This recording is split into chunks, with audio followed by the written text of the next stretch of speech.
એક માણસના લગ્ન થાય છે, એની સુહાગરાત હોય છે.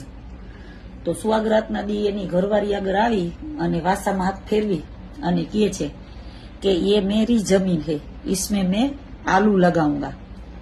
સુઈ ગયો.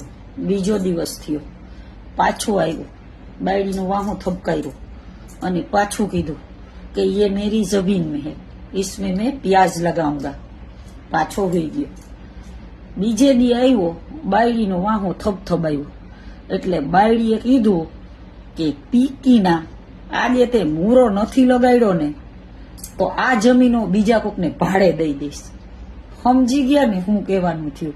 એટલે આવા ચોદુએ હોય ઈ શું કામ એમ કેતા હોય ખબર છે કે એનાથી કઈ થતું ન હોય એટલે બાયડીનું વાહો થપથપાવી અને હુઈ જતા હોય.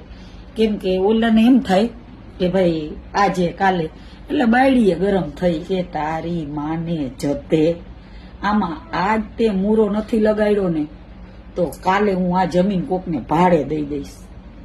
એટલે આવું છે. એટલે સુહાગરાતના દી તમારાથી જેટલી બનતી કોશિશે જી થાય ને ઈ કરી લેજો. પછી કેતા નહીં કે જમીન ભાડે વહી ગઈ. ઓ મારા કલેજાઓ, કેવી મોજ આવે. હા મારા કલેજાઓ.